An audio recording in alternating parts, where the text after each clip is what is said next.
Hey guys, Scarlet Darkwood here. Hope everyone's had a great week. I want to talk today about tarot and how tarot works the way it does. Why do these cards seem to have an uncanny representation of what it is we're feeling or what's been going on in our lives? Stick with me through this video and we'll talk about it a little bit more. So, just as a new note, I'm studying to be a certified tarot card reader.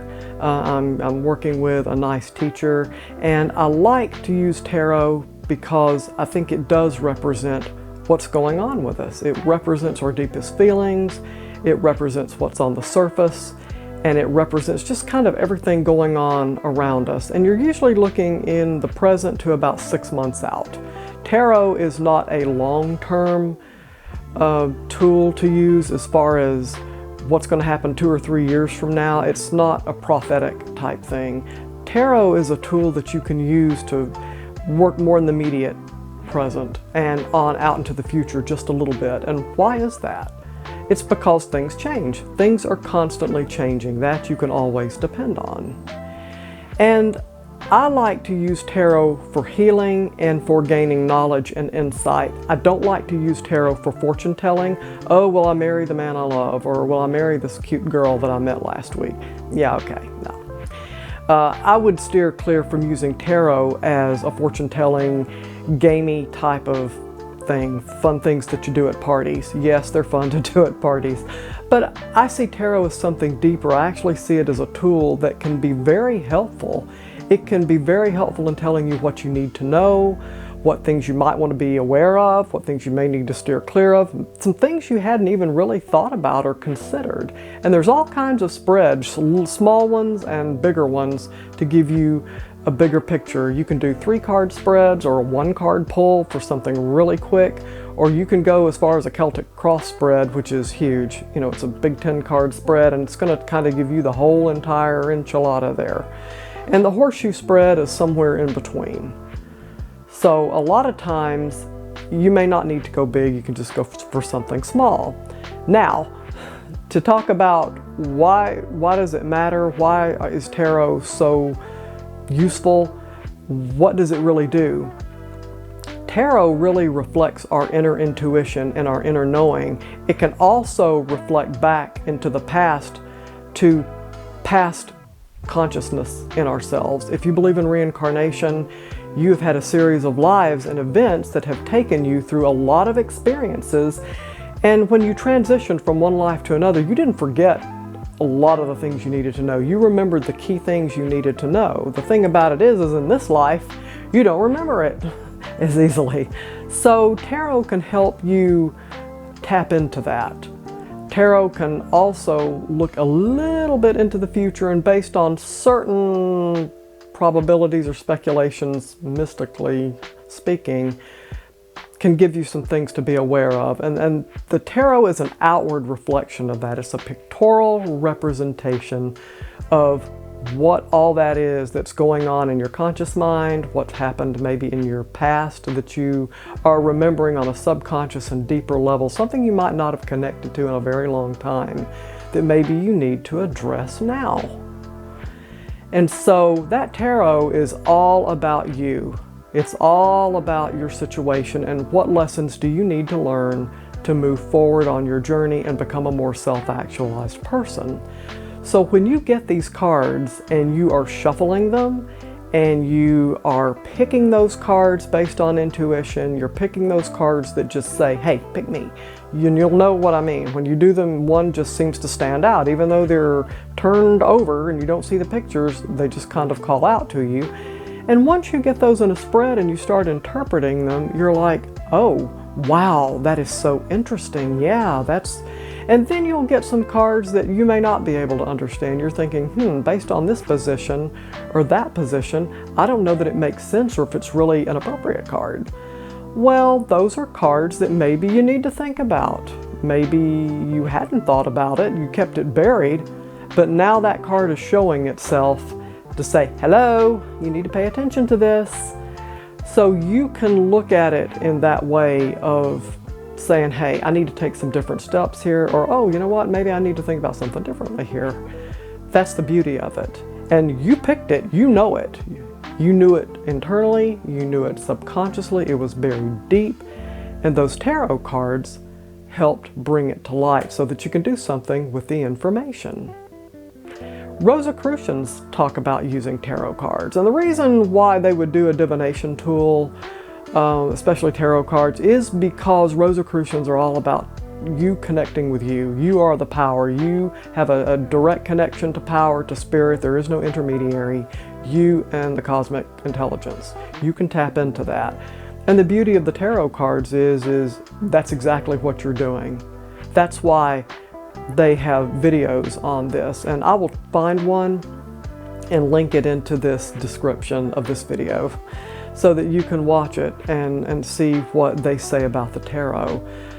They talk about the history of it, they talk about what it's used for, and you know, the thing about it is when you're tapping into your higher self, divination tools are a great way to do that. It tells you what you need to focus on, what things you may need to let go, what things you may need to watch out for, some pitfalls. So that is how your energy works with tarot. And what's interesting is you can get 2 or 3 different decks. You can even get tarot and oracle decks, and you will find that they have an uncanny sense of connecting, of saying similar things, maybe different ways, and it's very, very strange. You say, oh my gosh, how can that be? Well, the reason is because you are still picking the cards. You're still picking out what you need to know. That's why it works. That's why there is an uncanniness about it. It really shouldn't be uncanny. It should be quite logical. You're still focusing on what you need to know. If you get something drastically different, maybe you lost focus for a second, maybe the oracle or the tarot or that pull is telling you something you hadn't considered, just like I mentioned earlier. So there really is a reason behind why the tarot works and comes up with the cards you pull the way they do. It's because you did it. Nobody else. You did it. Now, you're going to ask, well, what if we do something online? See, since the pandemic, a lot of things have gone to online. Some people do online readings all the time. They'll get on Skype, they'll get on Zoom, and they can connect with people all throughout the world.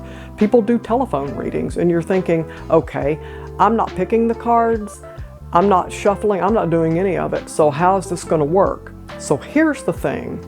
Any good tarot reader or a tarot healer is going to connect into the energy field. Before you come, you're going to have a little discussion on what it is you're wanting to know, what you want to talk about, and a good tarot card reader is going to spend some time, and they are going to deliberately raise their vibration and their consciousness to connect with energy and spirit guides, to cosmic consciousness, to that whole etheric energy field, to find out, what do I need to know to help this person? What help me to pick the right cards and information on behalf of this person.